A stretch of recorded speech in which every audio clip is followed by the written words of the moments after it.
This is SlimeVR, an open source full body tracking solution that doesn't need lighthouses and even works on standalone headsets like the Quest. The best part? It's relatively affordable.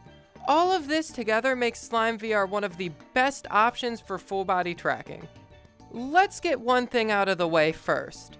Is SlimeVR as precise as Vive or Tundra trackers? No, of course not. Do you need that level of precision for good quality full body tracking?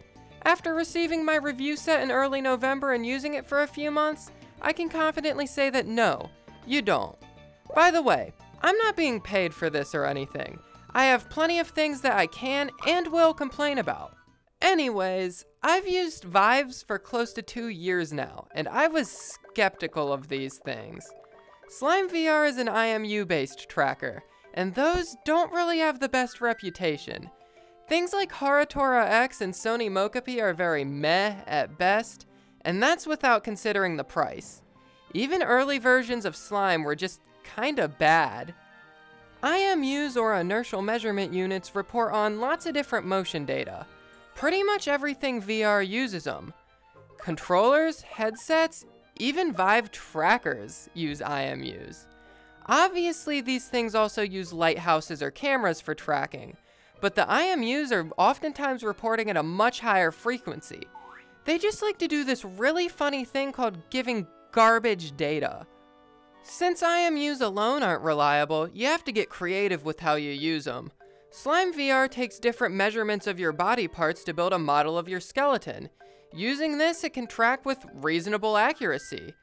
By now, you're probably wondering how good the tracking actually is, so here's a comparison between my Vives and my Slimes.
I'm gonna be honest, I think in some cases the Slimes actually look better than the Vives.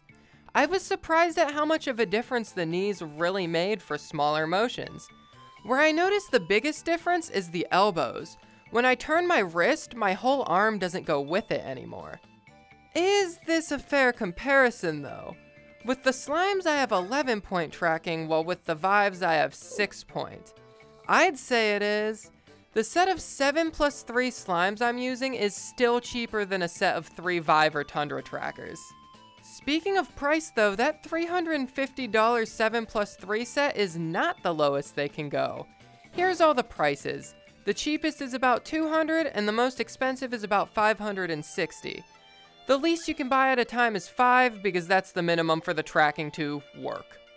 Wow, that's pretty cheap for full body. Why doesn't everyone have these things? Probably because they take 1,000 years to ship.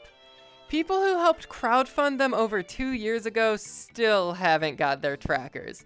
That being said, they're finally starting to get them shipped out, and new orders are expected to be shipped at the end of May. Probably. I've seen Slime get a bit of flack for this, and on one hand, I get it. 2 years is a very long time to wait. But it's not like they've just been sitting around with their thumbs up their asses. They've been hard at work developing the software. The software that's so good that Sony is adding official support to Mokapi for it. Getting Mokapi is one option if you don't want to wait, but it's definitely not the cheapest. Remember that whole open source thing? Well, you can build your own trackers. The price on this can vary depending on the components you use, but a set of 5 comparable in tracking quality to the real deal can be built for around $100. Let's be honest though, some people, myself included, should not be trusted with a soldering iron. Thankfully, there's community-made trackers you can buy. I highly recommend joining Slime's Discord and looking at their marketplace for these. Some of the trackers even surpass the quality of first-party slimes. Alright, I've said a lot of good things, but I promise some complaining. The biggest issue that I've seen is that there might be some quality control problems. I've seen bigger content creators receive faulty trackers or extensions in their sets. This is not something I personally encountered, but they probably received theirs well before me, so this might just be something that's already been worked out. Although, the extensions in general just kinda suck. If you're wondering what they are, they're the plus whatever in the product listings. They're basically just an additional IMU that plugs into a tracker so you don't need another battery or board. Slimes have a pretty damn good battery life, but the ones with extensions attached drain quite a bit faster. And also the cables on the extensions just break sometimes. I've only had one half decapitate itself, and thankfully they send 2 sets of cables for each extension in your box, but now I have mismatched colors, which does kind of annoy me. Oh yeah, charging kinda sucks. I have to scrounge together 7 USB-C cables to charge all of my trackers, so maybe I do like the extensions, whatever. Whoever packaged my order should have just sent me a picture of their middle finger in their box instead of this useless good-for-nothing 2mm long cable. I get that they wanted you to have a cable that can handle data transfer for the setup, but come on, this thing barely reaches onto my desk. On the topic of setup, it is kind of annoying. Plug a tracker in, unplug it. Plug a tracker in, unplug it. Repeat until you've done this for all of your trackers. Now strap them onto your body and start doing some weird motions to calibrate your body proportions. And you're also gonna at some point have to fiddle with the mounting to get the tracking to be just right. If there's one thing you've heard people complaining about, it's that the trackers drift. It's funny though, because it's usually people who have never used Slime complaining about it. It does happen, but I personally don't notice it until around 30 minutes to an hour of use. Even then, it's one button in the program to fix, or you can just set it up so you can tap a tracker a few times to trigger it. All in all, I love SlimeVR. They've managed to deliver not only amazing software, but hardware too. I think that for most people, they're gonna be a better option than Vives or Tundras. You don't need lighthouses, so they have way better compatibility, they're cheaper, and they're still high quality. Once the shipping times are down, I can imagine these are gonna be the first choice for a lot of people. I'd like to take a second to thank my Ko-fi supporters.